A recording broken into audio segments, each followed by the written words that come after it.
नमस्कार दोस्तों, आज हम आपके साथ बात करेंगे दुनिया के सबसे ज़्यादा चमत्कारी, प्रभावशाली और सबसे पवित्र शिवलिंग यानी कि नर्मदेश्वर शिवलिंग के बारे में।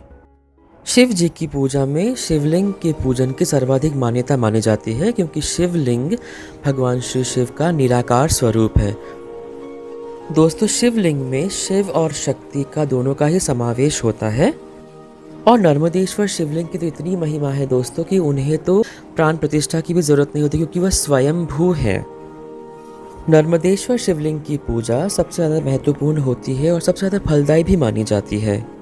इस वीडियो के माध्यम से आज हम चर्चा करेंगे कि आप हर मास की शिवरात्रि और महाशिवरात्रि के दिन 4 प्रहर की पूजा नर्मदेश्वर महादेव की कैसे कर सकते हैं। वीडियो को अंत तक ज़रूर देखिएगा दोस्तों। चैनल पर नए हैं तो सब्सक्राइब ज़रूर कर दीजिएगा और मेरे इस YouTube की जर्नी मेरा साथ दीजिए दोस्तों। ये हमारे घर के ही शिव जी हैं जिनकी हम पूजा नित्य करते हैं और माँ अन्नपूर्णा के साथ बाबा भोलेनाथ की पूजा इस प्रकार से हम करते हैं। दोस्तों, नर्मदा नदी को भगवान शिव का वरदान है कि उसके कण कण में मिलने वाले पत्थरों में भगवान शिव का वास होगा, इसीलिए इन्हें सबसे ज़्यादा प्रभावशाली माना गया है। तो 4 प्रहर की पूजा में आप सर्वप्रथम गणेश जी की स्थापना करें, उन्हें धूप नैवेद्य पुष्प अर्पित करने के बाद शिव जी की प्रार्थना और उनकी पूजा शुरू करें। पहले प्रहर की पूजा दूध अर्पित करके ही होती है। इस तरह से आप देख सकते हैं कि दूध से भगवान शिव का अभिषेक किया जाता है। दोस्तों, अगर आप शिवरात्रि के दिन या शिवरात्रि की रात में 4 प्रहर की पूजा नहीं कर सकते हैं तो आप एक ही प्रहर की पूजा में ही सभी द्रव्यों को अर्पित करके भगवान शिव की भक्तिभाव से पूजन करें और इसका भी समान फल प्राप्त होता है। दोस्तों, जिस घर में भगवान नर्मदेश्वर महादेव की पूजा की जाती है, कहा जाता है कि वहाँ पे काल का भय और यम का भय नहीं होता है, यानी कि अकाल मृत्यु तो आ ही नहीं सकती है। नर्मदेश्वर महादेव की नित्य पूजा करके आप जीवन के हर मनोकामना को पूरा कर सकते हैं और अंत में भगवान की पूजा करते हुए जातक शिव लोक को प्राप्त होता है और वह इस संसार में सभी सुखों को भोग करता है। जैसा कि आपने देखा कि पहले प्रहर की पूजा में हम दूध से बाबा भोलेनाथ का अभिषेक करते हैं और दूसरे प्रहर की पूजा में दधी यानी कि दही से भगवान का अभिषेक करना चाहिए। हर प्रहर में आप उन्हें पुष्पों से, चंदन से उनका श्रृंगार करें।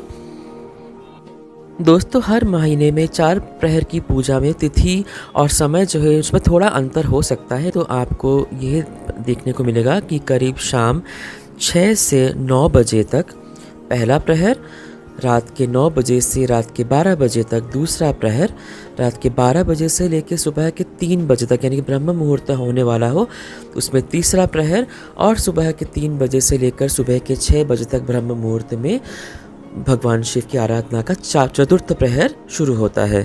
तो इन्हीं 4 प्रहर में आप अलग अलग विधान से पूजा कर सकते हैं जिस तरह से हम कर रहे हैं।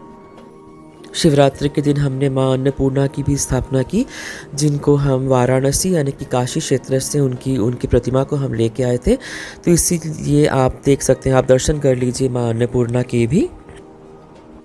दोस्तों, अगर आप नर्मदेश्वर महादेव की स्थापना अपने घर में करते हो तो उन्हें विशेष प्राण प्रतिष्ठा की ज़रूरत नहीं होती है, लेकिन आप ये कोशिश करें कि नर्मदेश्वर महादेव की स्थापना आप घर के ईशान कोण में करें और उनकी जो वेदी है यानी कि जलाधारी है उसका मुख हमेशा उत्तर दिशा की तरफ होना चाहिए। हमारे घर में जो नर्मदेश्वर महादेव का स्वरूप है वो अर्धनारीश्वर भगवान का स्वरूप है, जिसमें कि भगवान शिव और माँ पार्वती दोनों ही सम्मिलित हैं। आप देख सकते हैं बिल्कुल रंगों में कि अर्धनारीश्वर किस तरह से विराजमान है। दोस्तों, घर में स्थापित करने के लिए बहुत बड़ा शिवलिंग हम स्थापित नहीं कर सकते हैं। ज़्यादा से ज़्यादा 6 इंच के नर्मदेश्वर की शिवलिंग की ही स्थापना हो सकती है। तो हमारे घर में जो है वो 5 इंच के नर्मदेश्वर शिवलिंग है। अपनी जलाधारी के साथ वो करीब 10 इंच के होंगे। दोस्तों, तृतीय प्रहर में आप भगवान को शुद्ध घी या देसी घी से उनका अभिषेक करें और उनका श्रृंगार करें।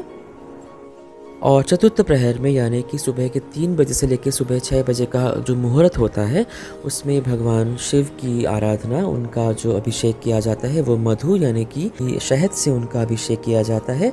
इसके साथ आप शर्करा यानी कि मिश्री से भी उनका अभिषेक कर सकते हैं। इस तरह से संपूर्ण पूजा दूध, दही, घी, शहद और चीनी से भगवान शिव की आराधना उनका अर्पित करने के बाद आपकी पूजा संपूर्ण होती है। अगर आप चाहें तो इन पंचामृत को एक साथ मिलाकर भी भगवान शिव का अभिषेक कर सकते हैं। नर्मदेश्वर महादेव का हो या आपके घर में जिस भी शिवलिंग की स्थापना हुई हो, आप उनका अभिषेक एक साथ में कर सकते हैं। पूजन के बाद यथाशक्ति आप बाबा भोलेनाथ, माँ पार्वती का उनका श्रृंगार करें, उनकी पूजा करें, उनको फूलों से उनका श्रृंगार करें, वस्त्र अर्पित करें, जैसी आपकी श्रद्धा हो। दोस्तों, पंच द्रव्य यानी पंच अमृत से जब स्नान कराने के बाद उन्हें जलधारा अर्पित करें। उन्हें बेलपत्र बहुत प्रिय है शिव जी को, तो बेलपत्र ज़रूर अर्पित करिए। धतूरे का फूल, श्वेतार्क का फूल, अर्क के फूल आप अर्पित ज़रूर करें। जिस तरह से भी आप श्रृंगार करना चाहें, आप सफ़ेद पुष्पों से बाबा भोलेनाथ का श्रृंगार करें और माँ पार्वती को लाल पुष्प ज़रूर अर्पित कीजिए। अब हम चर्चा करते हैं कि पूजा करते करते आप किन मंत्रों का जाप कर सकते हैं। सर्वप्रथम ओम नमः शिवाय का जाप तो आप बिल्कुल करते रहें। आप ओम उमा महेश्वराभ्य नमः का जाप करें। ओम हर हर महादेव, श्री पार्वती पतये हर हर महादेव का जाप कर सकते हैं। ओम गौरी शंकराय नमः, इस मंत्र का भी आप जाप कर सकते हैं। दोस्तों, क्या आपको पता है कि भगवान नर्मदेश्वर शिवलिंग पे अगर आप काले तिल अर्पित करें तो शनिदेव की कृपा आप पर होती है और किसी भी दोष से आप निवृत्त हो जाते हैं। अगर आप गन्ने के रस से शिवलिंग का अभिषेक करते हैं तो जन्म जन्मांतर की दरिद्रता दूर हो जाती है। दोस्तों, गृहस्थ लोगों के लिए नर्मदेश्वर महादेव की पूजा, और अगर वो अर्धनारीश्वर हो तो उनकी पूजा लक्ष्मी प्रदायक और बहुत ही शुभंकर मानी जाती है। नित्य आप जल से भी भगवान शिव के इस लिंग का आप अभिषेक कर सकते हैं। दोस्तों, क्या आपको पता है कि हर एक शिवलिंग पर चढ़ाया हुआ प्रसाद हम ग्रहण नहीं कर सकते हैं, लेकिन 12 ज्योतिर्लिंगों पर चढ़ाया हुआ प्रसाद हम ग्रहण कर सकते हैं और नर्मदेश्वर भगवान के ऊपर अर्पित किया हुआ प्रसाद भी हम ग्रहण कर सकते हैं। यही उनकी बहुत बड़ी महिमा है।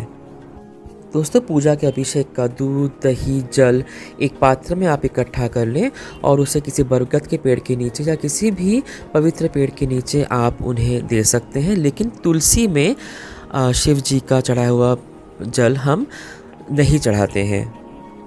सामान्यतः ऐसा माना जाता है कि तुलसी में केवल भगवान श्री कृष्ण नारायण यानी विष्णु जी के स्वरूप की पूजा के प्रसाद को ही चढ़ाया जाता है, यानी कि आप उनके अभिषेक का जल तुलसी में अर्पित कर सकते हैं, लेकिन भगवान शिव की अर्पित किया हुआ जल उन्हें नहीं देना चाहिए।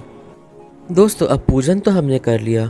पूजन की समाप्ति में आप आरती भी करें, लेकिन आरती के बाद भी, आरती के पहले आप ज़रूर भगवान शिव के सामने बैठकर उनका ध्यान करें। उन्हें अपने पूरे परिवार को आशीर्वाद देने के लिए उनसे प्रार्थना करें।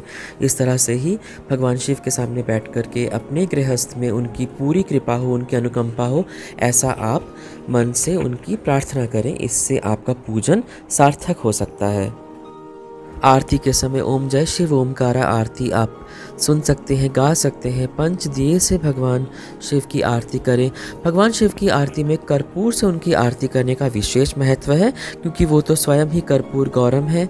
इसीलिए हम कर्पूर गौरम करुणावतारम संसार सारम भुजगेंद्र हारम सदा वसंतम हृदयारविंदे भवम भवानी सहितम नमामि, यानी कि भवानी जो कि इनके पास बैठी हैं, उनकी माँ अन्नपूर्णा, माँ पार्वती, उनके साथ ही भगवान शिव की पूजा अवश्य ज़रूर करें। सच्चे मन से पूजा करने वाले के घर में दुख दरिद्रता का नाश होता है, उत्तम संतान की प्राप्ति होती है और एक जो पॉजिटिव एनर्जी आती है घर में। दोस्तों, यकीन मानिए, हमने ये महसूस खुद अपने घर में किया हुआ है। आपके जीवन से किसी प्रकार की बाधाएं दूर हो जाती हैं, कार्य सुगमता से होने शुरू हो जाते हैं। एक बात का विशेष ध्यान रखें दोस्तों कि कोई कितना भी कहे, लेकिन भगवान शिव पे आप सरसों का तेल ना चढ़ाएं, क्योंकि ये एक तांत्रिक प्रक्रिया है और ऐसा नहीं करना चाहिए।